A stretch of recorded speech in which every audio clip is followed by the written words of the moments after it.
Centro de Victoria presenta al conferencista internacional Yamil Jiménez Dabash. Centro de Victoria.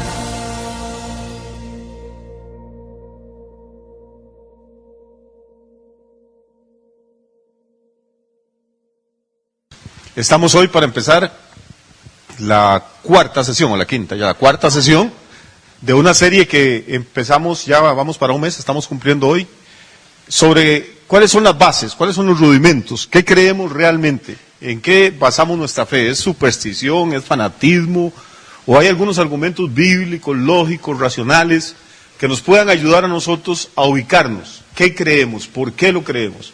¿Por qué creemos ciertas cosas y otras cosas no las creemos? ¿Por qué pensamos diferente a lo que piensan algunos grupos religiosos? ¿Qué nos distingue?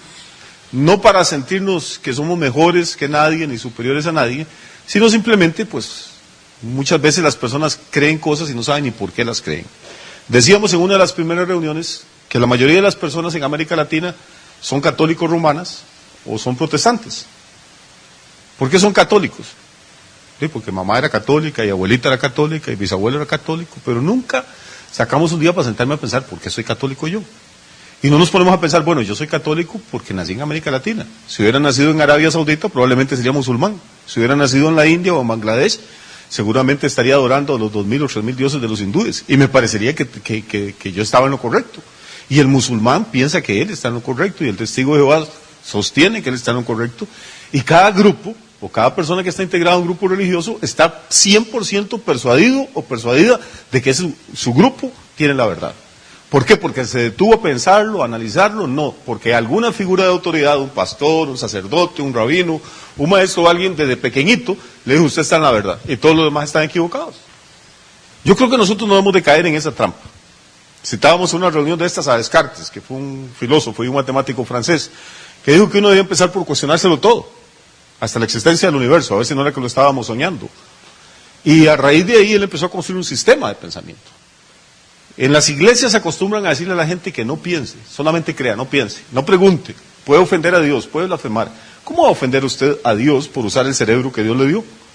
Yo creo que Dios se ofende cuando nos da una máquina tan espectacular como el cerebro que tenemos y lo desperdiciamos viendo telenovelas, o lucha libre, o el partido de Uruguay y Costa Rica, que ahorita empieza y tenemos que irnos rápido, o algún otro tipo de cosas. Pero en realidad Dios no se molesta porque nosotros preguntemos, aprendamos, cuestionemos. Decía Luis ahorita que, citando un texto de las Escrituras, que mi pueblo, dice el Señor, perece porque le falta conocimiento. La raíz de todos los problemas de este universo es muy sencilla. Cualquier problema que usted tenga en la vida tiene origen en una de dos causas, y no hay forma de escapar de esto. O es el pecado, o es la ignorancia. No hay otra forma. La gente en el año 1856, en el mes de mayo, empezó en Costa Rica una epidemia del cólera. Los soldados que venían de combatir en Nicaragua contra los filibusteros, algunos contrajeron la enfermedad allá y se vinieron para Costa Rica huyendo. Ellos creían que se enfermaban, que les dio diarrea, era lo que pensaban al principio, porque el aire, decían ellos, de Nicaragua es malsano. Pero los aires de Costa Rica son tan buenos y puros y claros que en cuanto crucemos la frontera, nos vamos a sanar. Y entonces el ejército costarricense regresó. Regresó y mató a 100,000 personas en Costa Rica, perdón, a 10,000 personas. 10,000 personas era el 10% de la población de este país. En esa época en Costa Rica habían 100,000 personas y murieron 10,000. O sea, era una catástrofe. Es como que ahorita murieran 500,000 de costarricenses. La gente moría en familias enteras, nadie se atrevía a entrar a las casas a enterrarlos. Hubo que crear un cementerio nuevo en San José. ¿Por qué murió esa gente? La gente dice, los mató el cólera. Yo no sé cuántos estudios y libros he leído de la gente que murió por causa del cólera. Nadie murió por causa del cólera. Murieron por causa de la ignorancia. Porque ellos ignoraban que el cólera era un microbio, un bacilo, y que está en las heces y en los desechos de los humanos y de los animales, y que si usted come fruta sin lavar, o sin lavarse las manos, o que si va al servicio sanitario y no tiene buenas normas de higiene, pues luego va a tocar los alimentos y va a ingerir el animalito y el animalito se va a multiplicar en su sistema digestivo hasta que lo mata, lo deshidrata, 3 días y lo mata. Entonces, desde hace por lo menos 150 o 160 años en Costa Rica no muere nadie del cólera. El cólera sigue existiendo, lo que pasa es que ahora la gente tiene conocimiento, y desde que el niño está pequeño le enseñan hay que lavarse las manos, las frutas se lavan bien, el agua se hierve si es en un lugar donde usted no conoce, cuando uno va al servicio. ¿Sí me estoy explicando? Entonces no se necesitó ni siquiera un gran descubrimiento, simplemente fue conocimiento. Hace 75, 80 años la poliomielitis estaba asolando al mundo, dejó millones y millones de personas discapacitadas de por vida, mató millones de seres humanos, costó millones de dólares, hasta que alguien descubrió que eso también era una enfermedad de que se podía inyectar una simple vacuna, y entonces en el mundo entero empezaron a vacunar a los niños. Y usted no ha vuelto a oír de casos de poliomielitis últimamente. Cuando uno empieza a analizar el mundo, usted se da cuenta que la mayor causa de problemas es la ignorancia. Y por eso es que la Biblia dice que el pueblo muere, porque le falta ¿qué? Conocimiento. Pues así como en el área médica, como en todas las áreas del mundo, necesitamos crecer en conocimiento, en el área espiritual o religiosa, como usted lo quiera llamar, el conocimiento es indispensable. La gente va a las iglesias a emocionarse, va a llorar, va a revolcarse, va a tirarse al suelo, va a pedirle plata a Dios, va a pedirle novio o novia a Dios. Y a lo que menos van es a aprender. Y a veces las cosas se convierten en un show, en un festival religioso. Y la gente sale emocionadísima, y lloré, y grité, y sentí tan bonito. Y un mes después están exactamente en el mismo hueco, en el mismo problema que tenían cuando llegaron a la iglesia. Porque sus problemas no se van a eliminar ni llorando, ni emocionándose, ni gritando, ni tirando al suelo. Si la raíz del problema es la ignorancia, la solución del problema es el conocimiento. Hello. ¿Sí? ¿Seguimos aquí? Muy bien, entonces, ¿qué es lo que estamos haciendo aquí? Pues en la medida de lo posible tratar de poner un poquito de conocimiento. Hace 100 años, 150 años, quedar embarazada era un riesgo para la vida de una mujer. Obviamente, los hombres no quedaban embarazados en esa época. ¿Por qué era un riesgo? Porque muchísimas mujeres morían. Morían de una cosa que llaman fiebres puerperales. Morían en la que la gente llama la cuarentena. Morían posparto. Y en un hospital de Francia, un doctor empezó a notar que era altísima, pero la tasa de fallecimientos posparto era altísima, altísima, y empezó a preocuparse. Había médicos, había personas que atendían el parto, había profesionales, había enfermeras, y las mujeres seguían muriendo y muriendo de infecciones y unas fiebres terribles. Y el hombre entonces, en vez de atender parto, se dedicó a observar qué era lo que pasaba en las salas de ginecología. Y descubrió una cosa interesantísima. Los médicos que atendían a las parturientas normalmente venían de hacer autopsias. La morgue estaba contigua al hospital, entonces iban, hacían la autopsia, disecaban el cadáver, y ningún médico se lavaba las manos, lo crea usted o no los crea. Y a este señor se le ocurrió que podía ser que microbios que trajeran de los cadáveres, había cadáveres que aparecían, los examinaban cuando ya tenían 30, 40 días de muertos. Microbios que tenían los cadáveres, cuando venían a manipular a la señora, podían pasar a la señora, y se le ocurrió a este doctor, en una reunión médica, soltar esa tesis. Le silbaron, lo aplaudieron, estuvo a punto de pedir la licencia de doctor, lo trataron de estúpido, de imbécil. Bueno, todos los colegas le dijeron, hasta lo habido y por haber. Se fue a trabajar a otro hospital de campo como director.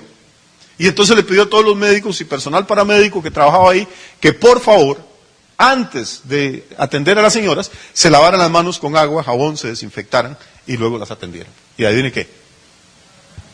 Empezaron las señoras a morirse. ¿Sabe cómo se llamaba este señor? Este médico. Apunte por ahí el nombre. Debería recordarle porque quizá usted está viva gracias a ese doctor. Y sus hijos tal vez están vivos gracias a ese médico. Pero nadie le da las gracias. Era el doctor Lister. Lister. L-I-S-T-R. L-I-S-T-E-R. Lister. Y probablemente usted tenga algo de él en su casa. Si tiene enjuague bucal, hay una cosa que se llama Listerine. ¿Sí? Listerine, las primeras 6 letras son el apellido de este médico, Lister. ¿Por qué? Porque descubrieron que con los antisépticos, con los jabones, algo tan simple, podían salvar miles de vidas. Entonces esas señoras no se morían porque la cuarentena era algo terrible. Todavía yo recuerdo, yo pequeño, las viejitas, cuando una mujer paría, no salga durante 40 días, tiene que estar en la casa, no se serene, no se bañe. Oiga, aquello era una cosa. Y pues le tenían pánico a esos 40 días porque era el periodo donde las mujeres contraían la fiebre, la desarrollaban y se morían. Entonces se da cuenta cómo cambia la vida con un simple conocimiento, algo tan simple, me lavo la mano y ya no me muero. A veces en la vida espiritual nos pasa exactamente igual, en la vida financiera, en la vida de relación, de pareja, de familia. El conocimiento nos enriquece, el conocimiento nos ayuda. Y la mayoría de veces nosotros menospreciamos el conocimiento. Nos casamos sin saber nada de psicología, nos casamos sin saber nada de relaciones de pareja, nos metemos en relaciones sin saber nada de la otra persona, ni cómo funciona la mente humana, ni las emociones. Nos metemos en negocios sin saber nada de negocios y luego quebramos o nos estafan. En nuestra cultura no es una cultura dedicada al conocimiento, la gente prefiere entretenerse. El sistema le vende entretenimiento a la gente, le vende televisión, le vende novelas, le vende películas, le vende juegos electrónicos, le vende teléfonos celulares, le vende lo que usted quiera, deportes, todo lo que sea, todo con tal de que usted no haga un alto en el camino y pare a pensar. Porque si usted piensa, se convierte en una persona peligrosa. Y al sistema no le interesa tener gente peligrosa. Hoy vamos a hablar entonces en esta cuarta sesión de uno de los temas menos populares, de los que uno puede hablar. Dijimos que había dos causas de problemas en el mundo. Uno era la ignorancia, que tiene remedio, puede curar con el conocimiento. El otro es el pecado. Vamos a hablar un poquito porque la lección anterior, para los que no vinieron, pero la lección anterior tuvo que ver un poquito con antropología bíblica. ¿Cuál es la imagen que las Sagradas Escrituras presentan del ser humano? Y las Escrituras presentan una imagen altísima del hombre y de la mujer. Dice que somos hechura de Dios, que somos la imagen de Dios.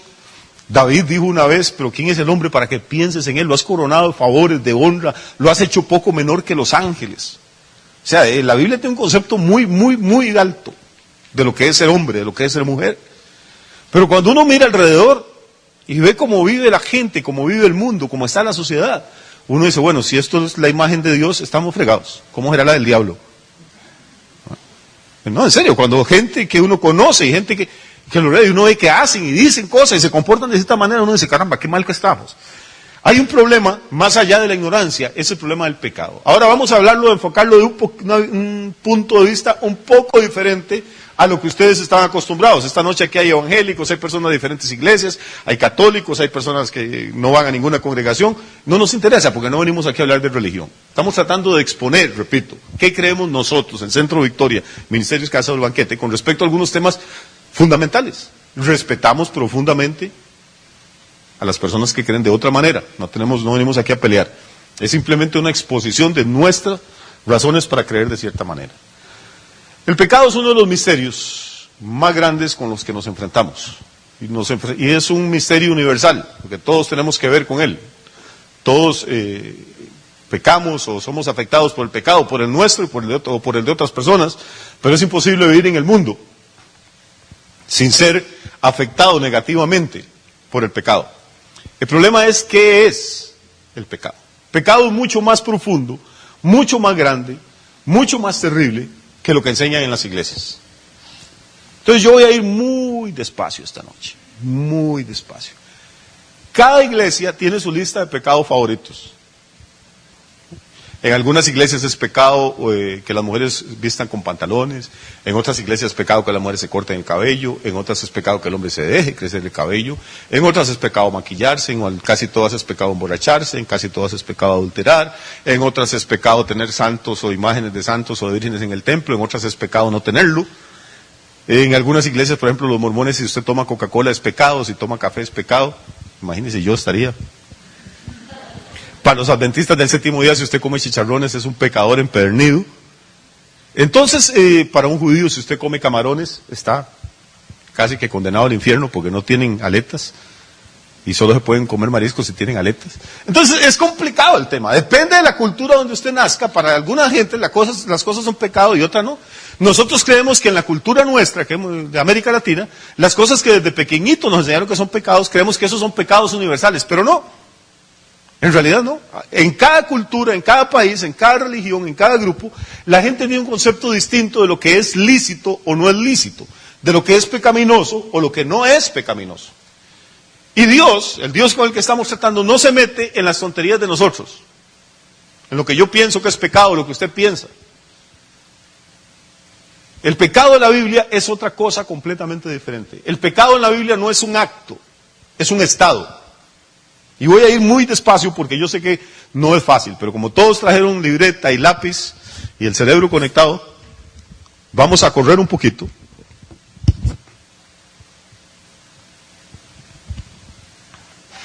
Bíblicamente el pecado no es algo que el hombre hace, es un estado.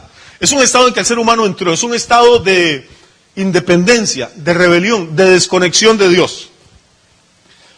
Cuando empezaron a salir las computadoras personales, una de las quejas más grandes que recibían las compañías que vendían computadoras era, compré la computadora hoy en la mañana en su tienda, está de paquete y no sirve. Necesito que irla a cambiar. Y entonces, rapidito ellos aprendieron el truco y le preguntaban al que llamaba o a la mujer que llamaba, oiga, ¿y ya lo conectó al tomacorriente? ¿Y adivine qué? La mayoría de la gente cree que la computadora trae la electricidad por dentro. Armaban todo, sacaban de la caja y se sentaban y no enciende. Le daban al botón del power del PC y no encendía. Ahora, nosotros nos reímos ahora, pero le pasó a miles y miles y miles y miles de personas. El ser humano, el estado de pecado del ser humano es simplemente somos más perfectos, más poderosos que cualquier computadora. Pero el estado de pecado lo que significa es que estoy desconectado de la fuente de poder. Puedo todos los sistemas instalados, puedo operar, puedo funcionar perfectamente, pero decido que soy una computadora tan buena, tan rápida, tan linda, tan eficiente, que no necesito conectarme a la corriente. En este caso la corriente sería Dios, sería la fuente del poder, sería la fuente de la energía. Y entonces tratamos de vivir en este mundo con nuestros propios recursos, nuestros propios talentos que son abundantes, con nuestras propias fuerzas, nos metemos en nuestros propios problemas. Y muchas veces cuando ya nos estamos ahogando, llamamos a la fábrica y decimos, Dios mío, pero lo he intentado todo y yo no soy tan malo y no funciono. Y entonces de arriba nos dicen, oiga, y ya chequeó a ver si está conectado al tomacorriente. Y entonces nos damos un cosco y decimos, oye, pero qué bruto soy, de verdad. Y entonces Dios, perdóname, aunque sea en el último momento, pero ya, y entramos y nos conectamos y empieza una vida nueva, una relación nueva. Esta situación del hombre pecador, del hombre pecaminoso, empezó, según la Biblia, en el huerto del Edén. Empezó cuando la primera pareja, una gente extraordinariamente guapa, extraordinariamente sana, extraordinariamente ricos, extraordinariamente inteligentes, extraordinariamente bendecidos, decidieron que ellos eran tan carga que podían vivir la vida siguiendo sus propias instrucciones y no las de Dios. A ese primer acto de rebelión, a ese primer acto de desobediencia, los teólogos y los predicadores lo conocen con el nombre de la caída. El hombre cayó, dicen ellos. Cayó significa que se desconectó de Dios. Algo murió en él en ese momento. Dejó de tener algo que lo había hecho extraordinario, dejó de tener la vida de Dios en él, se convirtió en un ser mortal. Y cuando Eva y Adán desobedecen, o pecan, o caen, o como usted quiera llamarlo, se rebelan o se desconectan, algo les ocurre, algo de lo cual Dios les había advertido.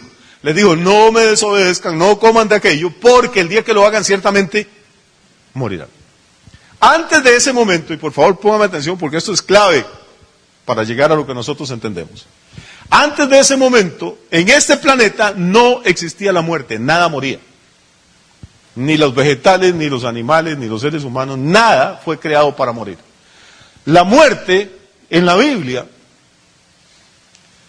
no es algo tan sencillo como las personas piensan. La muerte en la Biblia no es un accidente biológico, no es una etapa más en el ciclo de la existencia. En la Biblia, y voy a ir muy despacio, repito esta noche porque es necesario que quede claro, la muerte es una persona.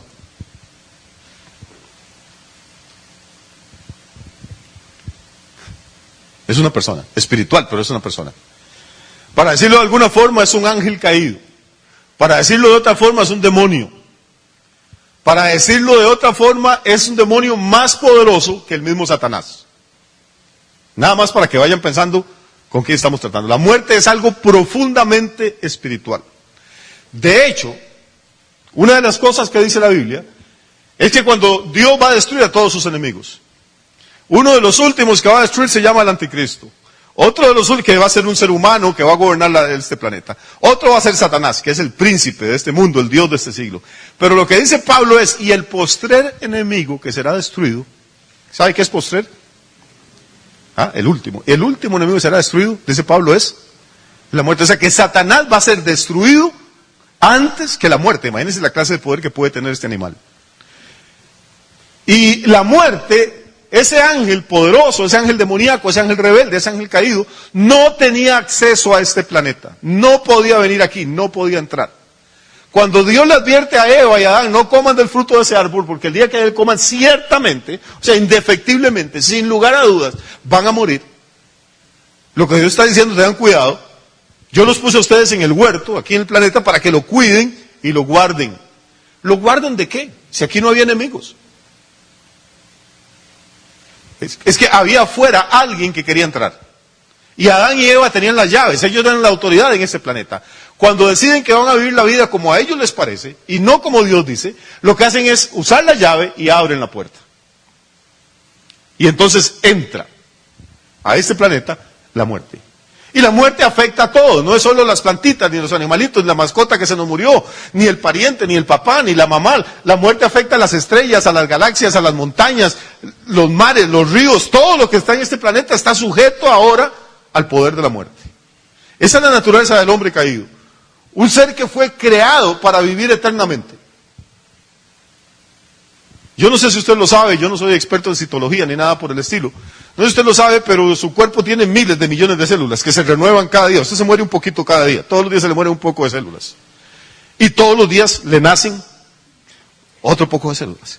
Dicen que cada 7 años el paquete completo de células se renueva. O sea que usted tenía un juego de células de miles de millones a los 7 años y a los 14 años ya casi no tiene ninguna de esas, excepto las neuronas. A los 21 ya no tiene ninguna de los que tenían los 14. Cada 7 años nos renovamos. Pero hay un momento, y no sabe nadie por qué todavía, ni médicos, ni biólogos, ni los especialistas en citología, que es la ciencia que estudia las células, nadie sabe por qué. Hay un momento en que algo dentro de las células les da una orden y les dicen, dejen de reproducirse.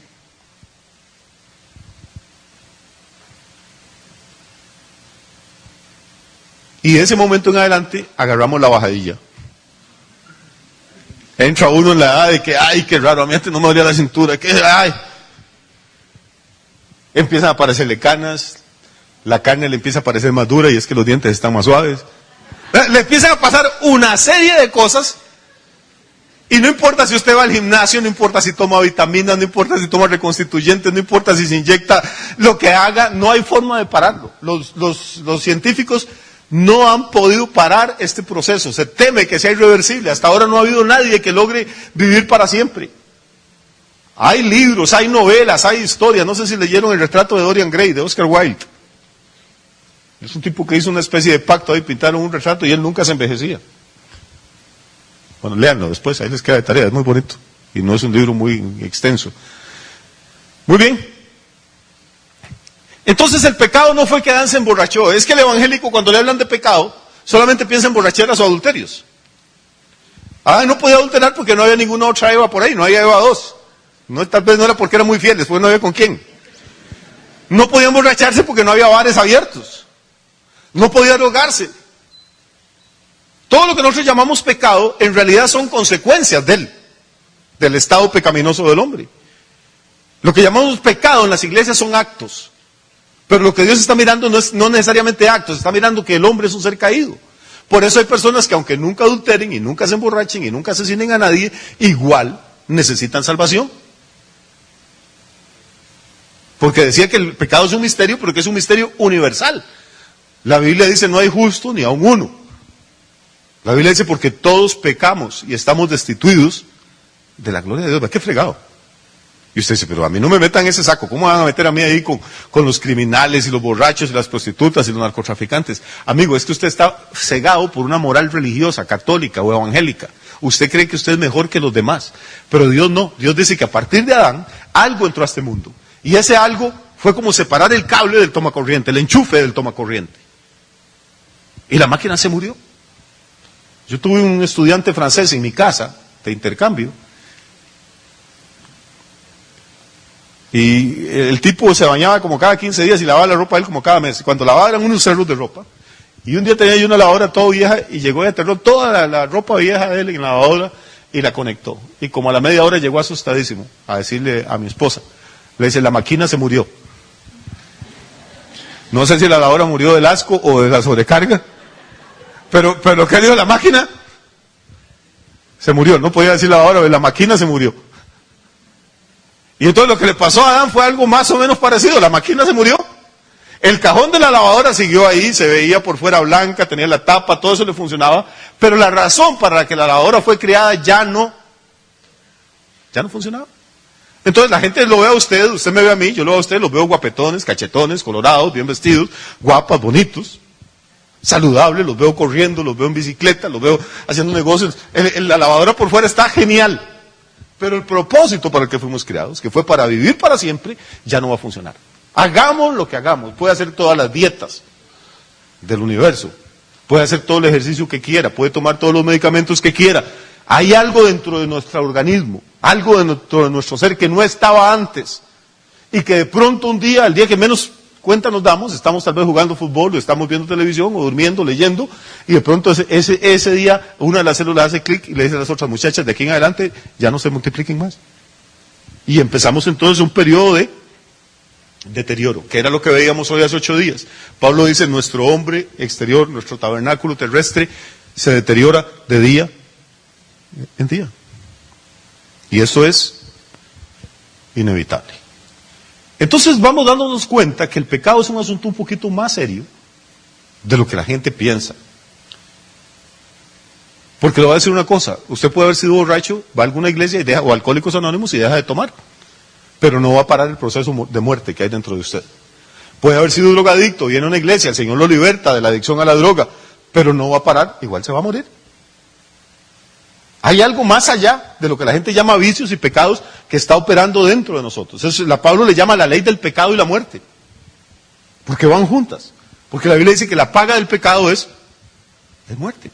Entonces, vamos dándonos cuenta que el asunto es un poquito más espeso de lo que nos han enseñado. Ahora bien, hay 2 teorías con respecto a esto, voy a tratar de explicar las 2. Una dice que Adán y Eva le transmitieron el pecado a sus descendientes, y estos a los de ellos, y ellos a nuestros abuelos, y los abuelos a papá y mamá nos lo transmitieron a nosotros. Esta doctrina la sostienen como el 80% de las iglesias protestantes del mundo y la sostiene la iglesia católica. Se llama la doctrina del pecado original. Básicamente consiste en eso, decir que a través de la relación sexual, los padres le transmiten a los hijos e hijas que engendran el pecado de Adán, y que ese pecado viene desde Adán, transmitiéndose generación tras generación y causando la muerte. La doctrina no está en la Biblia, no aparece en ninguna parte de la Biblia. La primera persona que la sostuvo fue un obispo francés que se llamó Ireneo. Era obispo en la diócesis de Lyon, en Francia, no de León, sino de Lyon, con Y, en Francia. Y este señor dedujo, a partir de algunos versículos, sobre todo Romanos 5 y algún salmo de David, dedujo que el pecado de Adán se transmitía de padres a hijos. Y le llamó a esto el pecado original. Nosotros, Centro Victoria, Casa del Banquete, no creemos en el pecado original. Ahorita le voy a explicar por qué no lo creemos. Creemos que todos somos pecadores, pero no por el pecado de Adán. Somos pecadores por nuestros propios pecados, porque cuando tenemos la capacidad de decidir, utilizamos mal esa habilidad que tenemos, ese libre albedrío, y al igual que hizo Adán y al igual que hizo Eva, lo utilizamos para desobedecer, para elegir vivir conforme a nuestro propio criterio. ¿Cuáles son las consecuencias de esta doctrina del pecado original? Es importante saber cómo se transmite el pecado, cómo se adquiere. ¿Cuáles son las consecuencias? Bueno, son muy interesantes. Resulta que si cada niño que nace, por el solo hecho de nacer, ya es pecador, porque papá y mamá al hacerlo, ya fuera con mucho entusiasmo o con poco entusiasmo, como lo hayan hecho, le transmitieron el pecado que viene arrastrando la raza desde Adán. Si fuera así, entonces tenemos un serio problema. Porque resulta que cuando un niño muere, no podría de ninguna forma ser salvo, no podría ir al cielo, porque el cielo no va a encontrar nada que esté contaminado, ni que haga pecado. ¿Cuál es la solución que crea, por ejemplo, la Iglesia Católica y algunas iglesias protestantes? Entonces dice, hay que bautizar al niño. ¿Para qué? Para borrarle la mancha del pecado original. Eso es lo que conocemos como el bautismo de infantes. Nosotros, en nuestra congregación, no practicamos el bautismo de niños. Vamos a explicarle por qué no bautizamos a los niños. Número uno, porque no creemos que los niños nazcan con ningún pecado original. Todo lo contrario. Jesús le dijo a los viejos de su época, si ustedes no se hacen como niños, no van a poder heredar el reino de Dios. Jesús le dijo a Pedro y a los discípulos, dejen que los niños vengan a mí, porque de ellos es el reino de los cielos. No dijo que vengan a mí porque son unos pecadores y yo los voy a bautizar. No, dijo que de ellos era el reino. Entonces yo prefiero creerle a Jesús que creerle a don Irineo.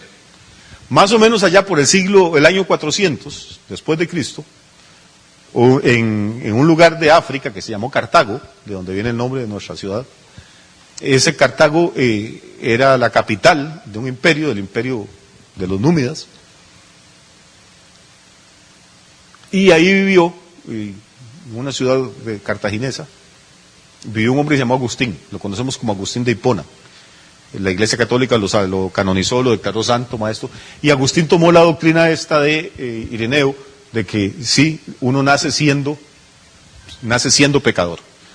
Entonces, Agustín se convirtió en la Edad Media en una autoridad en la Iglesia Católica, es catalogado como maestro de la Iglesia, y de ahí en adelante ya todas las personas empezaron a creer que el niño tiene una mancha, tiene un pecado, y que se necesita ser bautizado para que pueda ser salvo, porque si el niño se muere, acuérdese antes cuando nació un bebé, y tal vez el sacerdote venía cada 3 o 4 meses al pueblo, y el chiquito se enfermaba, los papás se desesperaban, de pánico de que ese niño muriera, y se fuera al infierno.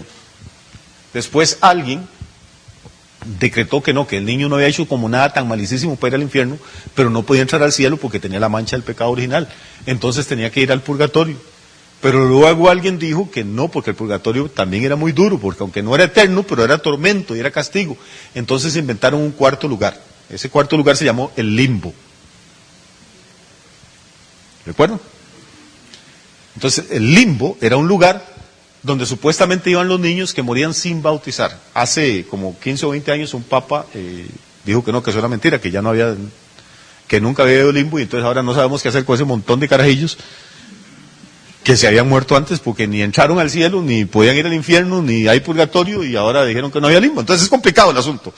No es cuando usted empieza a analizarlo se da cuenta que cada doctrina tiene otras doctrinas y hay que estudiar el asunto porque puede llevarnos a errores garrafales. ¿Por qué razón nosotros no bautizamos niños? 1, porque no creemos que tengan ningún pecado original, porque Jesús dijo que ellos era el reino de los cielos. 2, porque la frase pecado original no aparece en ninguna parte de la Biblia.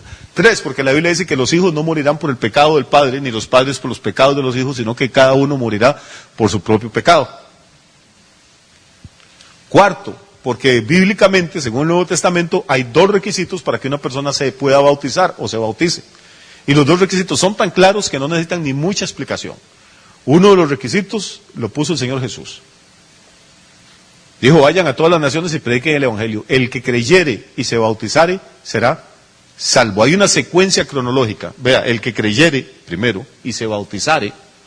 Entonces usted no se puede bautizar si no ha creído.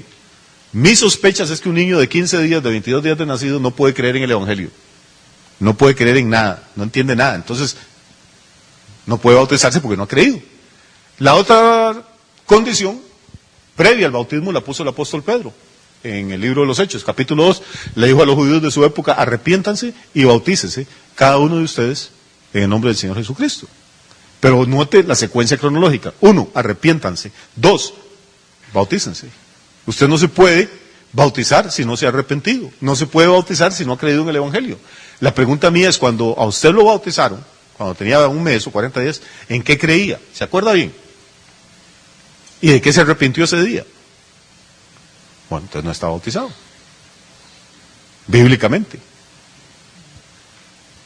Todo el tema del bautismo de niños surge a raíz de esta doctrina de cómo se transmite el estado pecaminoso del ser humano, cómo se transmite el pecado. ¿Ahí existe un pecado original o no existe? Ahora, vamos con un problema.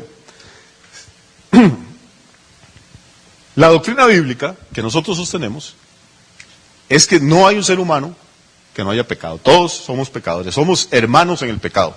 Somos solidarios en la rebelión, somos solidarios en la caída. Hay una excepción, nada más, que nosotros sepamos y que la Biblia dice. Dice que Jesús de Nazaret fue tentado en todo, según nuestra semejanza, pero sin pecado. Entonces, dentro de todos los seres humanos que han nacido en este planeta, resulta que hay uno, nada más, que vivió sin pecado, que se llama Jesús. ¿Estamos de acuerdo?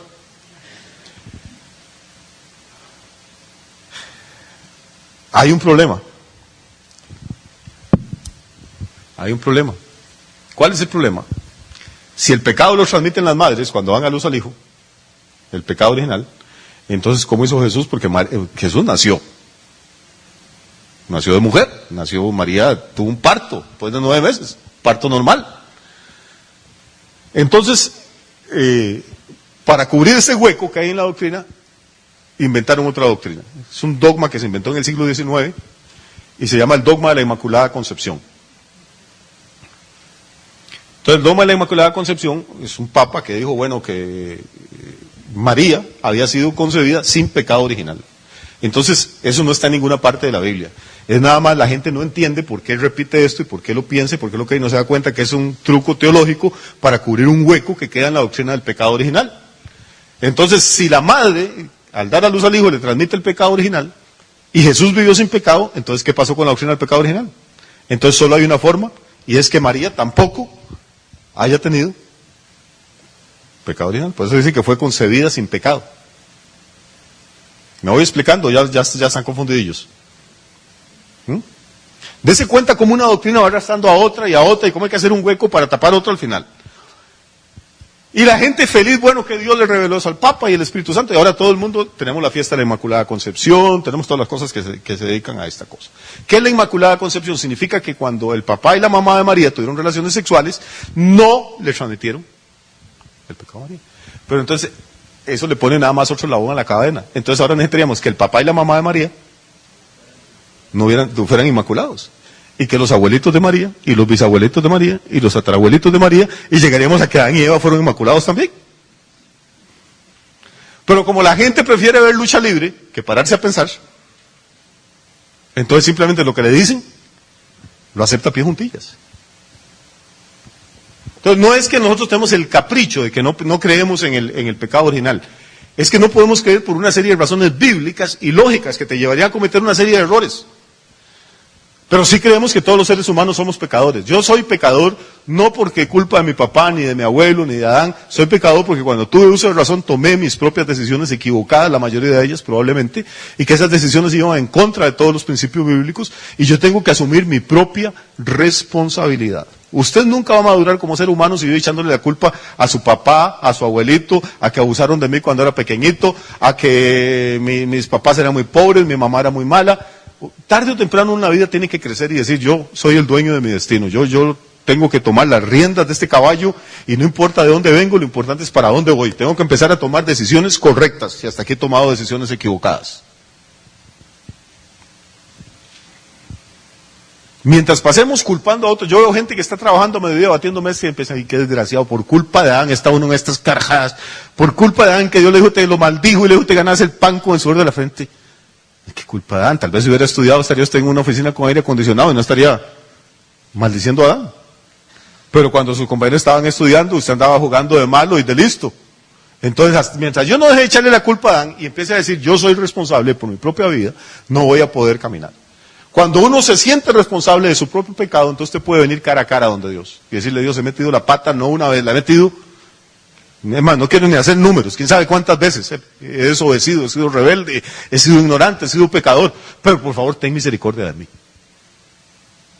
Y entonces ahí es donde uno puede empezar otra vez a volverse a conectar, a poner el enchufito en el toma corriente, porque si no, no va para ningún lado. Eso es lo que la Biblia le llama el arrepentimiento, eso es lo que la Biblia le llama volver en sí.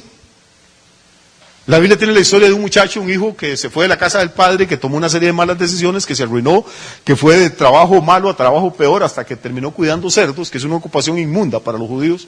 Pero dice que un día, volviendo en sí, dijo, hombre, los peones en la casa de papá comen mejor que yo, que estoy aquí codiciando la cochinada que se comen los chanchos.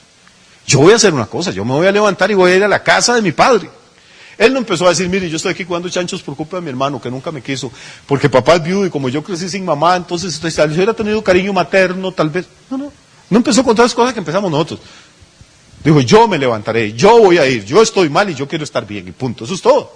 Eso es el arrepentimiento. No significa llorar, ni tirarse al suelo, ni hacer un show religioso. Es tomar una decisión correcta que puede anular muchas decisiones malas que hemos tomado a lo largo de nuestra vida. Hello. ¿Sí? ¿Vamos bien hasta aquí o no? ¿Volvemos a Ireneo, Agustín de Hipona o no? ¿A dónde vamos con esto? Decíamos al inicio de esta charla, dos problemas básicos del ser humano. Uno, la ignorancia. Dos, el pecado. ¿Cómo hacemos con el tema del pecado? ¿Cómo hacemos con esa culpa? ¿Cómo hacemos con esa vida rebelde, esa vida desobediente que tenemos todos? El asunto es que no podemos hacer nada. No podemos hacer nada. Y esto hiere nuestro orgullo, hiere nuestro ego, hiere nuestra vanidad. Yo conozco gente en las iglesias, he oído gente decir, bueno, yo era tan pecador, hermanos, y yo estaba cansado de pecar. Y yo siempre digo, qué dichosos, yo nunca me cansé. Oiga, a mí me hacía falta tiempo, me hacía falta plata, me hacía falta noche, me hacía falta fuera de todo. Dichosos que se cansaron. Yo no, a mí Dios me agarró de sorpresa. Yo iba por otro lado, de hecho iba por una discoteca y terminé en una iglesia. No me voy a poner a darle los detalles porque son un poquito escabrosos. Y resulta que en esa iglesia, si hubieran hablado de la Biblia, hubieran predicado, yo me levanto y me voy esa noche. Pero estaban dando una conferencia sobre ocultismo. Y a mí me encantaba el ocultismo también. Y entonces yo me quedé no por la Biblia, me quedé porque el misionero que estaba hablando sabía mucho de ocultismo. Yo de Biblia no sabía nada, no tenía ningún parámetro para medir lo que él estaba hablando, pero de ocultismo conocía bastante y el tipo sabía. Entonces yo respeto a la gente que sabe. Y al día siguiente volvió a otra conferencia y al tercer día volví y hasta ahí llegó el campeón. Pero no es que yo andaba desesperado y abatido y buscando a Dios, yo andaba en una fiesta que ni yo me la creía. El tema es que cuando usted está muerto en delitos y pecados, que es lo que la Biblia dice que es la condición del ser humano, no puede hacer mucho para ayudarse. ¿Qué puede hacer un muerto? Pensemos en Lázaro, el amigo de Jesús. Tiene 4 días de estar muerto. ¿Qué hizo Lázaro para ayudarse? No, el que lo hizo fue Jesús. Jesús fue el que lo fue a buscar. Jesús fue el que dio la palabra. Jesús fue el que dio instrucciones. Jesús le dio la vida. El tema del pecado es igual. Uno dice, bueno, mi problema es la borrachera. Mi esposo es un hombre magnífico, lástima que sea tan borracho. Pero si lo metemos a Alcohólicos Anónimos, ok, dejó de tomar en Alcohólicos Anónimos. Y es un esposo magnífico, ahora sí, completo, y no toma. Pero el problema básico no es la borrachera, el problema básico es que estamos desconectados de la fuente de poder. Sigue siendo el pecado. Y la paga del pecado es la muerte. Eso es lo que la gente no entiende. La gente ha convertido las religiones en centros de moralidad. Tengo un hijo, uno de esos me dijo una señora, tengo un hijo drogadicto, don Yamil, ¿usted no lo llevaría a la iglesia? Porque yo sé que ahí cambian. No viene la vieja esta y quiere mandarme al hijo. Si está tan convencida que en las iglesias cambian, ¿por qué no viene ella y lo trae? No sé si me estoy explicando. La gente ve la iglesia nada más como un lugar para que las personas dejen la droga, dejen de tomar, dejen la querida, como un lugar de terapia moral. Pero usted puede tener una persona perfectamente moral, con una ética impecable, y todavía está muerto en delitos y pecados. El problema del pecado es más serio de lo que la gente piensa. La borrachera, el adulterio, la idolatría, el asesinato, el robo, todo esto son síntomas, son las frutas de una raíz que está oculta por ahí. Y Dios trata con la raíz. La gente quiere tratar con las frutas. Esta fruta no me gusta, quitémosla. Esta sí me gusta, dejémosla. Hay una historia en los evangelios. Jesús pasa con los discípulos camino a Jerusalén y ven en el camino una higuera. Y Jesús busca higos. Y lo único que encuentra es un montón de hojarasca. Y hace algo rarísimo, algo que solo una vez ocurre en el Nuevo Testamento. La Biblia dice que Jesús maldijo la higuera. Y le dijo, nunca más coma nadie fruto de ti. Y le dio la espalda y se fue. ¿Adivine qué pasó? Nada. La higuera se quedó tan campante, tan verde, tan llena de hojas como estaba. Al día siguiente van pasando otra vez de regreso y Pedro se queda viendo el palito y está seco. Y le dice, uy maestro, mira qué chiripa. La higuera que maldijiste se secó. ¿Sabe qué es lo que pasa? Si Jesús hubiera sido evangélico, maldice la higuera y cae una rama y se chasparrean todas las hojas. Porque los hombres trabajamos con lo externo, con lo visible, con el fruto. Dios trabaja con la raíz, con lo que está bajo el suelo, con lo que nadie puede ver. Y cuando Jesús dijo la palabra de maldición, la palabra no fue a las hojas, ni fue a las ramas, fue a la raíz. Aparentemente en ese instante no ocurrió nada a nivel visible, pero a nivel debajo del suelo estaban ocurriendo cosas extraordinarias. No sé si me estoy explicando. ¿Sí? ¿Sí? Muy bien. Vamos a ir entonces. ¿Qué pasa cuando una persona reconoce su necesidad espiritual, reconoce que estoy muerto, que por más cosas que arreglen mi vida hay otras que se me descomponen siempre? Bueno, a veces Dios permite eso para que lleguemos a pedir auxilio, para que lleguemos a decirle, Señor, aquí estoy con el enchufito y no sé qué hacer, Dios, estoy desconectado. Entonces ese es el momento que Dios estaba esperando. Dios tiene un plan y vamos a entrarle a ese plan esta noche. ¿Les parece bien? A ese plan le llamamos el plan de la redención. La redención es la respuesta de Dios al pecado nuestro. Redención. Ahorita vamos a ver qué significa esa palabra. Tiene un significado riquísimo. Como la sesión pasada estuvimos hablando de antropología y del ser humano, tenemos que entender que el ser humano tiene capacidades increíbles. O sea, hemos logrado poner hombres en la luna, tenemos satélites, no sé cuántos de ustedes tienen un GPS o un GPS, un sistema global de posicionamiento, pero es una cosa impresionante, impresionante. Cómo usted pone un aparatico en el carro y el aparatito le va diciendo, dentro de 3,5 kilómetros gire a la derecha, desde un satélite. Y si usted quiere con voz de hombre, le pone voz de hombre, si quiere una voz más sexy, le pone voz de mujer. Si quiere andar despabilado, le pone la de la suegra, y él le habla. Y lo que está hablando no es un fantasma, es un satélite que está allá arriba a miles de kilómetros. Y ese satélite se está gobernando miles de carros en diferentes ciudades del mundo, diciéndole en cuál esquina, en cuál salida de la rotonda, cuánto falta. Y a mí eso me da con la boca abierta. Pero ya perdimos la capacidad de asombrarnos. Esto lo podemos hacer con un cerebro caído y mortal. Imaginen cómo sería el cerebro nuestro cuando el hombre no había pecado, cuando estaba conectado con Dios, cuando las células no se nos morían. O sea, nosotros fuimos creados para cosas impresionantes. Decíamos, hoy hace 8 precisamente, que un filósofo alemán, Federico Nietzsche, dijo, el hombre es una cuerda tendida entre el animal y el superhombre. O sea, vamos camino a una cosa impresionante. Pero para poder llegar allá, vamos a necesitar la ayuda del Creador, vamos a necesitar la redención. La redención es la traducción en el Nuevo Testamento. Voy a empezar de atrás para adelante esta noche. Voy a empezar en el Nuevo Testamento y terminamos en el Antiguo. La Biblia dice muchas veces en el Nuevo Testamento, habla de redención. Fuimos redimidos por su sangre. Redimir significa ser comprado, ser rescatado. Es la traducción de una palabra, saben que el Nuevo Testamento se escribió en griego, de una palabra griega o de varias palabras griegas, en realidad, de 3. La palabra es hexagorazo, es una palabra compuesta. Hexagorazo.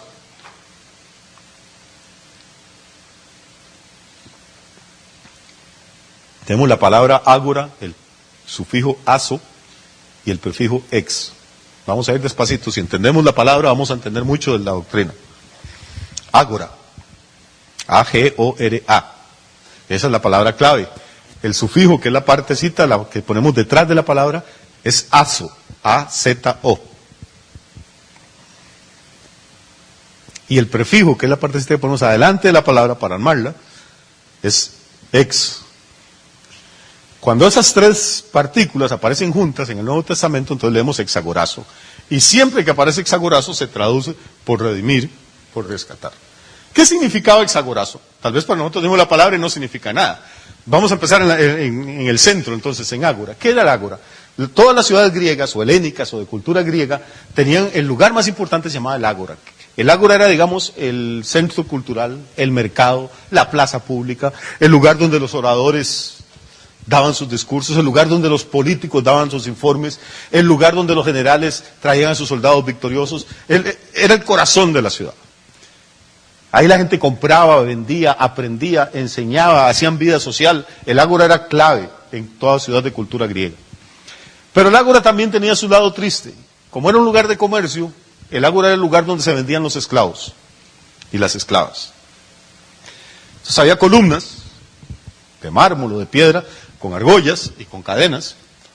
Y cuando usted tenía 5 o 10 esclavos y ya se le ponían feos o viejos o enfermos, o había ido a la guerra y había capturado 5 prisioneros, usted los llevaba al Ágora, los exhibía ahí, los encadenaba a una argolla, y ahí estaban al sol y a la lluvia, completamente desnudos, porque los compradores tenían que pasar y examinarlos.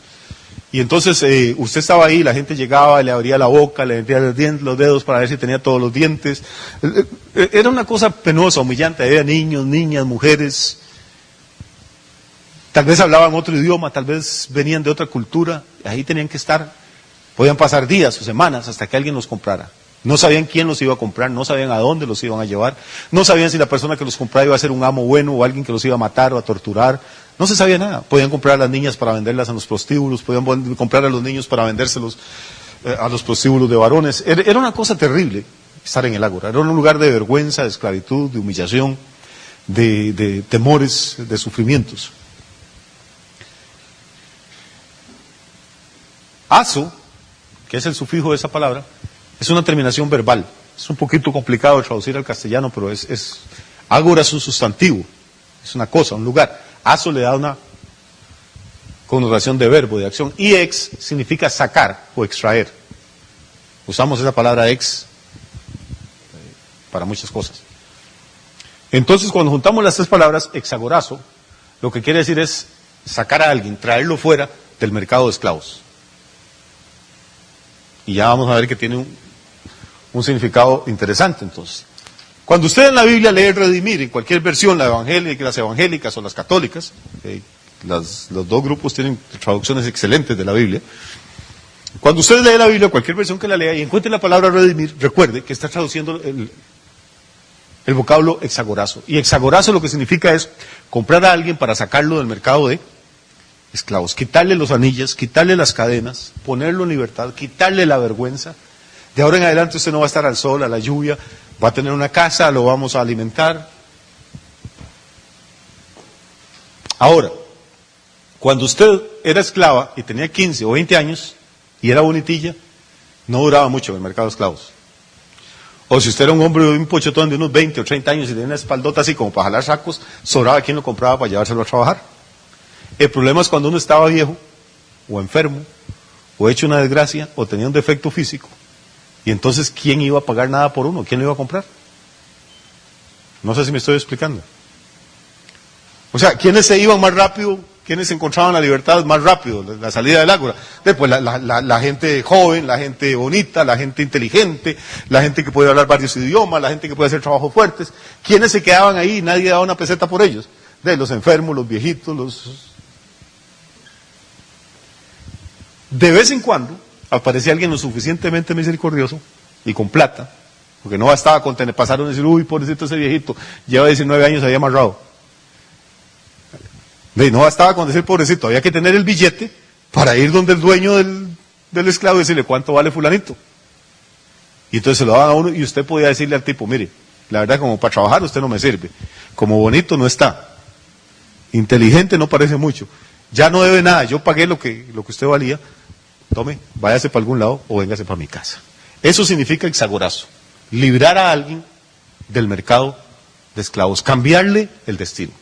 ¿Qué es lo que hace Dios con nosotros? ¿Cuál es el plan de Dios para la redención, para eliminar el problema del pecado? No es que nosotros fuimos a buscar a Dios. Si usted lee la historia en el Antiguo Testamento, dice que cuando Adán y Eva desobedecen y oyen por ahí que Dios viene a conversar con ellos, lo primero que hace es que se meten entre una zanja y se esconden. Qué interesante. Adán no estaba buscando a Dios. Adán y Eva no estaban llorando diciendo, ay, Evita, metimos la pata, ¿qué hacemos? Ay, tatica, Dios tenga misericordia. No. Están huyendo de Dios. Esa es la condición natural del hombre. Recuerde que el plan de salvación no empieza porque ni Adán ni Eva buscan a Dios. Es Dios el que viene a buscar a Adán y a Eva. El apóstol Juan lo pone con otras palabras en el Nuevo Testamento. Dice, nosotros le amamos a Él porque Él nos amó. Nos amó primero. No es algo que nosotros inventamos, no es algo que decidimos, no es lo que hicimos. Dios envió a buscarnos.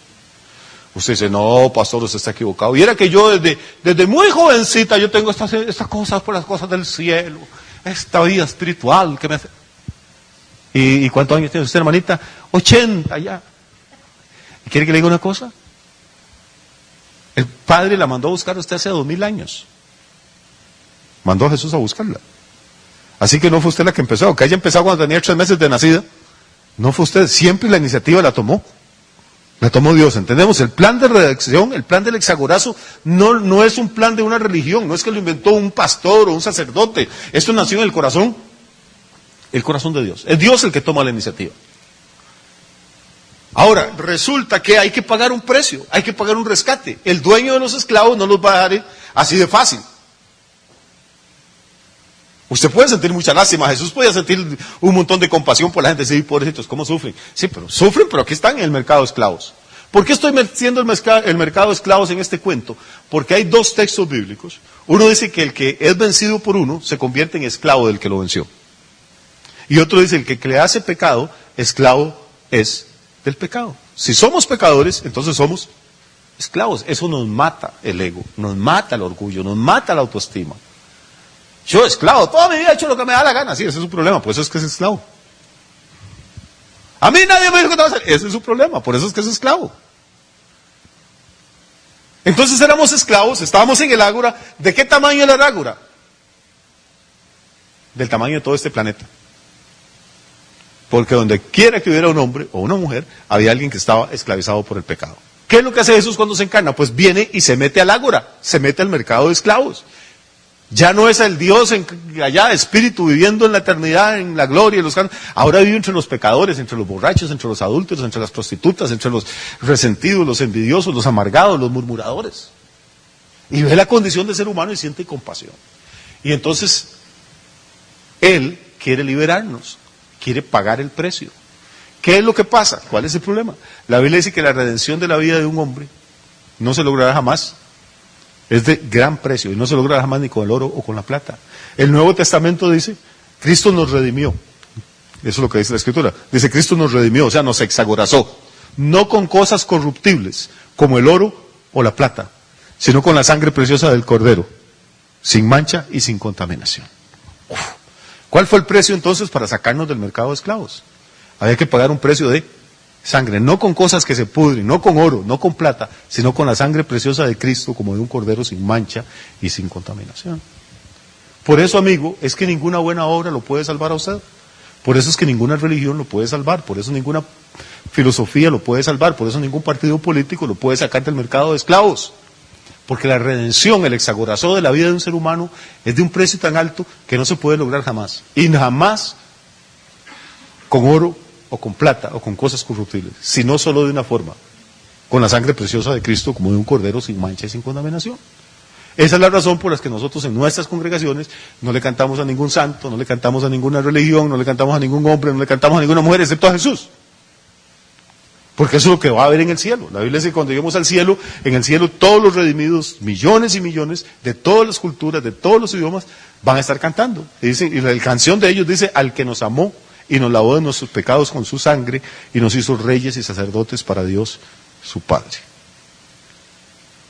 ¿Entendemos cómo entonces la doctrina del pecado nos lleva a la doctrina de la redención? La doctrina de la redención nos lleva a la doctrina de la adoración. ¿A quién adoramos? Solo se puede adorar a una persona, solo se le puede exaltar a una persona. ¿Quién es esa persona? La Biblia no dice el nombre, pero le voy a dar unas pistas. Y como ustedes son inteligentes, yo sé que las van a agarrar rápido.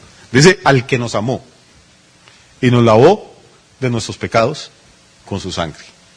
Esos son los requisitos de la persona a la que usted tiene que adorar, de la persona a la que usted tiene que orar, de la persona a la que usted tiene que servir. Si encuentra algún hombre o alguna mujer que calce con esos requisitos, adórelo y sírvalo. Yo hasta ahora solo he encontrado a uno. Y se llama Jesús. Si usted consigue algún otro o alguna otra, yo encantado cambio. Pero mientras tanto no lo hay. Entonces el problema del pecado es universal. No importan nuestros actos, el problema no son los actos, el problema es nuestra condición, nuestra naturaleza. Estamos caídos. ¿Hasta qué? Hasta que viene Jesús, y entonces el mensaje del Evangelio es ese. Jesús se para delante de la tumba de Lázaro, que está muerto, que no puede hacer nada para ayudarse, que ya huele mal, y le habla. Y la palabra de Jesús entra hasta ese sepulcro, entra hasta los oídos ya cerrados de Lázaro, hasta el cerebro que ya se le estaba descomponiendo, y lo restaura, y Lázaro reconoce esa voz y se sale. Y tiene vida. Y entonces Jesús dice, lo mismo para nosotros. Viene la hora, y la hora es, dice, cuando los que están muertos, aún los que están en sus sepulcros, oirán la voz del Hijo del Hombre. Y los que la oyeren, vivirán. Entonces, ¿cuál es la razón de ser de una iglesia? Pues no es predicar doctrina, no es predicar filosofía, no es predicar historia, simplemente esos son los marcos en los que envolvemos la enseñanza, pero la razón que nosotros predicamos es para que la gente pueda escuchar la palabra de Cristo. Porque cuando la gente escucha la palabra del Evangelio, en verdad, aún los que están muertos van a vivir. ¿Entendemos esta parte? Muy bien, vamos a pasar, ya vamos a avanzar y terminamos. Yo sé que están muy preocupados. Gana Costa Rica 2-0, respire.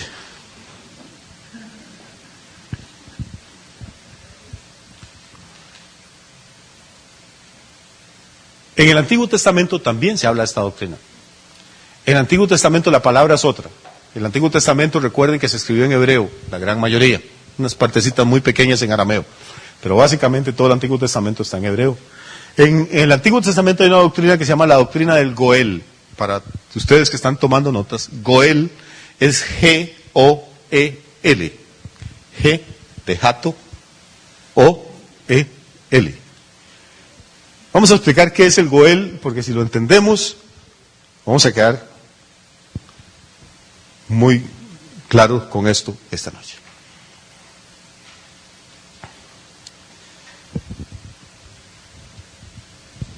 En el Antiguo Testamento, cuando una persona debía dinero y no tenía para pagar, se veía una situación muy comprometida. En Costa Rica hasta hace unos años, si usted debía plata y no pagaba, podía ir a la cárcel. Por dicha se cambiaron las leyes y ya no hay cárcel por deudas. Si está sin trabajo y está limpio y no puede pagar, estando afuera ni lavando carros y lo meten en la cárcel, ¿qué esperanza tiene de pagar en la cárcel? Pero así son los genios que nos gobiernan. En esa época, entonces, si usted no pagaba, iba a la cárcel. En Israel eran más inteligentes. ¿Qué gano yo si usted me dé plata con meterlo a la cárcel? Nada. Entonces en Israel la ley era diferente. Si usted me debe plata y no me puede pagar, se vende. Se vende como esclavo. Me dice, no le puedo pagar los 100,000 pesos que le debo, pero aquí estoy como esclavo. Y yo me quedaba viendo y le decía, no, mijito, pues, con ese físico no alcanza para 100,000 pesos. Entonces, bueno, aquí vengo yo y traigo a mi mujer también. Ahora, si debía 500,000 pesos, entonces podía traerlo a usted, a la mujer y a los 3 hijos. Y toda la familia tenía que trabajar para mí. Ahora, imagínense qué terrible. Esclavos ahora para el resto de la vida. Tal vez me pidió plata prestada, hizo un mal negocio, tenía la esperanza de que le fuera muy bien, de hacerse rico, y en lugar de hacerse rico terminó siendo mi esclavo. Ahora, el esclavo, como no gana un salario, no tiene posibilidad de pagar la deuda. No tiene ninguna esperanza de salir nunca de la esclavitud, a menos que venga alguien de afuera y pague los 500,000 colones que usted me debía, y entonces usted se puede ir libre, su mujer y sus 3 hijos. ¿Sí me voy explicando cómo funcionaba eso? ¿Sí? ¿Le parece cruel tal vez? Pero tenía más lógica que lo que hacíamos aquí en Costa Rica. Por lo menos la gente trabajaba y tenía la esperanza de que alguien llegara y lo libertara. Pero ese alguien no podía ser cualquier persona, y aquí viene lo interesante. Vamos a ir un poquito al libro de Levítico, y vea que hasta hoy vamos a utilizar la Biblia, el capítulo 25, para que nos quede tal vez más claro esto. No es necesario que lo busquen, créanme que ahí está. Levítico capítulo 25, versículo 47. Dice, si el forastero o el extranjero que está contigo se enriqueciere, y tu hermano que está junto a él empobreciere, y se vendiera el forastero o extranjero que está contigo, o a alguno de la familia del extranjero, después que se hubiere vendido, podrá ser rescatado. Uno de sus hermanos lo rescatará, o su tío, o el hijo de su tío lo rescatará, o un pariente cercano de su familia lo rescatará, o si sus medios alcanzaren, él mismo se rescatará. Vamos a ir despacio. Parece un poco complicado, pero no es tanto. Lo que está describiendo el libro de Levítico aquí es una situación hipotética. ¿Qué pasa si un extranjero que vive en medio de nosotros de pronto se enriquece y se hace muy poderoso? Y los que somos de aquí, que somos minoplices, nos empobrecemos más bien. No crea que no ha pasado, pasa muy a menudo. De pronto aparece un europeo, un gringo, no saben de dónde viene ni de dónde trae la plata, y compran todas las propiedades del mundo y construyen mansiones, y el señor que era dueño antes de la finca termina de peón del... Pasa a menudo, créame, que no es... Tiene que leer la Biblia, pero también entender que está hablando de realidades actuales. Muchas veces los extranjeros vienen con otra cultura, con otras ideas o con otros recursos, otra mentalidad, y terminan adueñándose de cosas, y la gente que antes era los dueños de esas cosas terminan de empleados de ellos. Seamos honestos, eso pasa a menudo. Entonces aquí lo que dice, si hay un extranjero, o sea, si eso se cumple, en medio del pueblo de Israel, y ese extranjero, dice el versículo 47, que está contigo se enriqueciere, y tu hermano que está junto a él empobreciere, y se vendiere al forastero. ¿Qué quiere decir se vendiere al forastero o extranjero que está contigo? Quiere decir que no le pudo pagar la deuda, y entonces se vende ¿cómo? Como esclavo, como si fuera una mercancía. ¿Qué situación más terrible? Ahora el tipo perdió lo que tenía, quedó pobre, perdió la libertad, perdió el libre albedrío, ya no puede decidir a qué hora se levanta, ni a dónde ir, ni qué hacer. Ahora tiene un amo, tiene un patrón. Y puede que sea un amo terrible y malo. Y en medio de ese cuadro tan espantoso, hay una esperanza. En el versículo 48 dice, después de que se hubiera vendido, podrá ser rescatado. Esta palabra rescatado es la versión hebrea de exagorazo, de redimido, comprado. Pero resulta que no lo puede comprar cualquiera.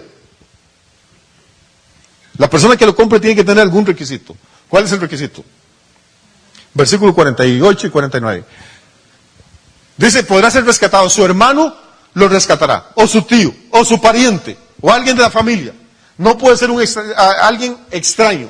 Vea qué interesante, tiene que ser pariente del que está arruinado y que se convirtió en esclavo. ¿Está claro este principio? Muy bien, respire profundo y ya vamos a terminar. ¿Qué tiene que ver esto con nosotros? Todo. Cuando Adán y Eva pecan, cuando desobedecen, cuando caen allá en el huerto, cuando se desconectan de la fuente de poder, cuando deciden vivir su vida independientemente de Dios y hacer lo que a ellos les da la gana, la muerte entra al mundo, al planeta. Pero no solo entra la muerte. Ocurre otra cosa. Ocurre que la Biblia dice que el que hace pecado, esclavo es del pecado. Y que el que es vencido por alguno se convierte en esclavo del que lo venció. ¿Qué pasó en el huerto? Hubo un enfrentamiento entre Adán y Eva y Satanás. Y adivine quién ganó. ¿Quién ganó el pulso?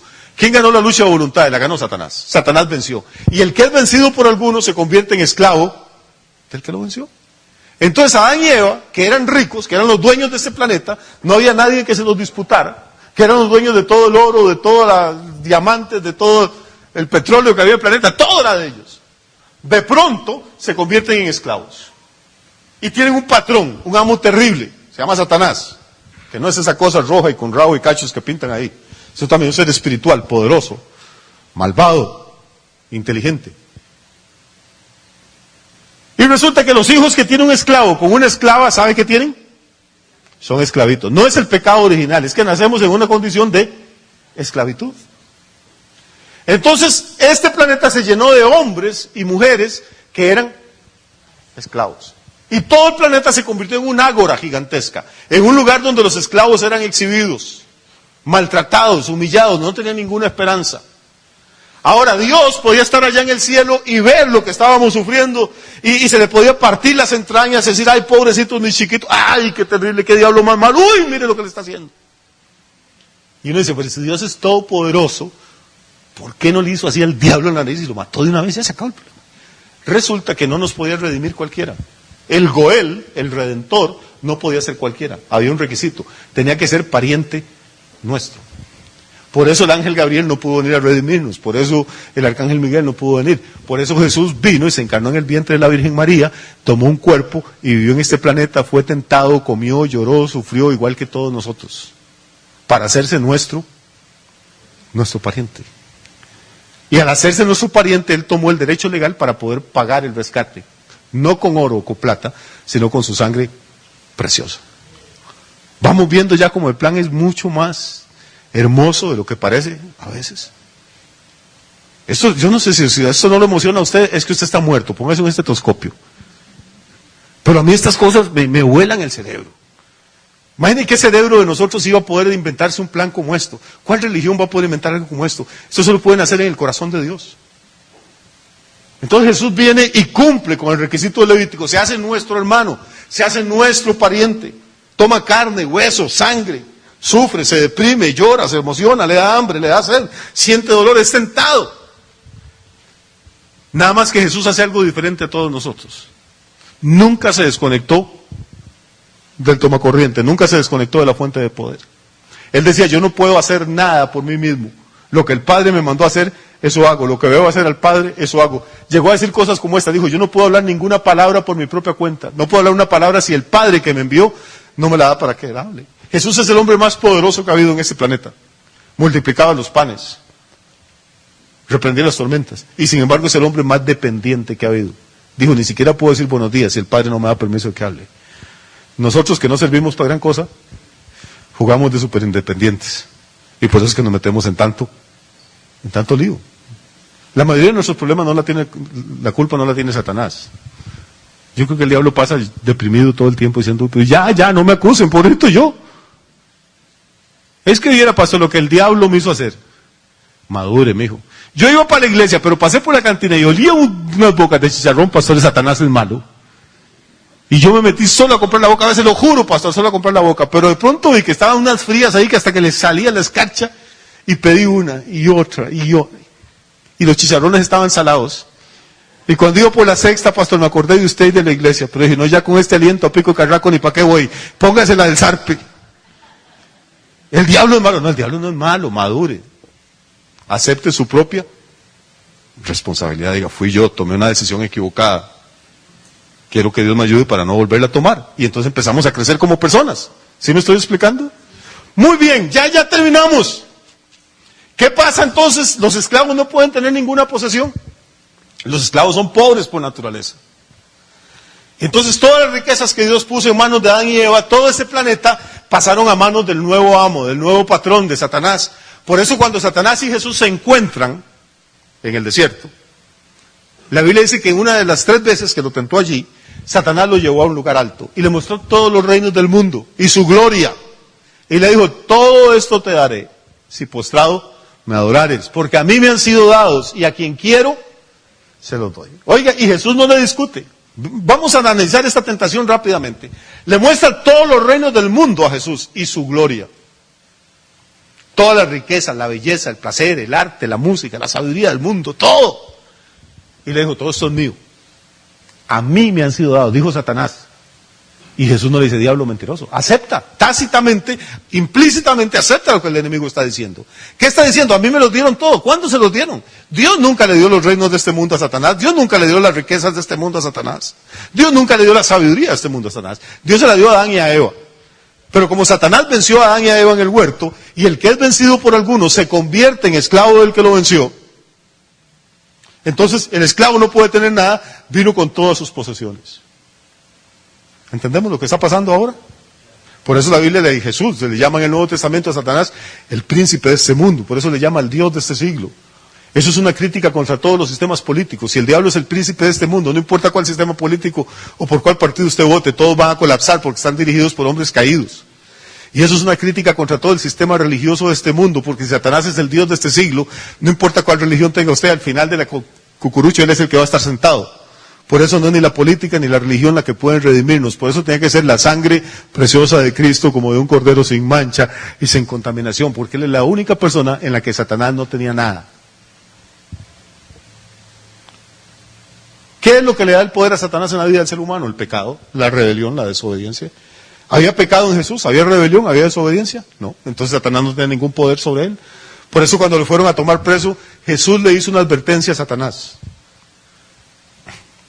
Jesús dijo, cuando se oyó ya los pasos de los que lo venían a capturar, Él dijo, ya viene el príncipe de este mundo. Y le advierte, dice, y Él no tiene nada en mí. ¿Qué quiere decir esto? Que si ese día el diablo hubiera querido, en vez de Jesús, agarrar a Judas, o agarrar a Pedro, o agarrar a Juan, o agarrar a todo el resto de seres humanos de este planeta y matarlos, Dios no hubiera podido intervenir. Porque era el patrono maltratando a sus propios esclavos. Cuando Satanás toca a Jesús, comete el error más catastrófico de su carrera.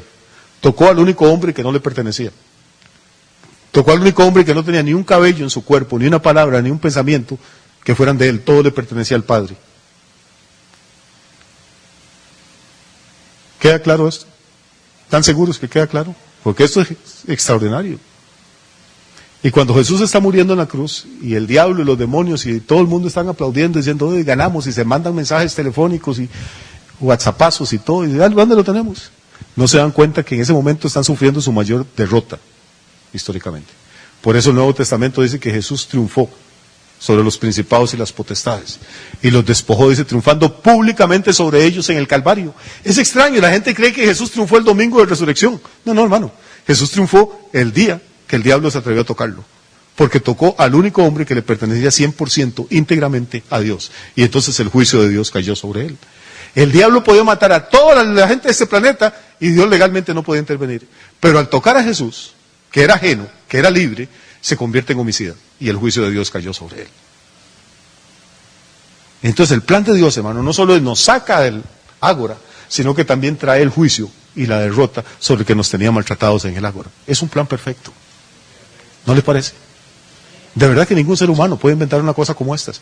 Por eso el Evangelio, dice Pablo, que para el mundo es locura, pero que para nosotros es la sabiduría y el poder de Dios.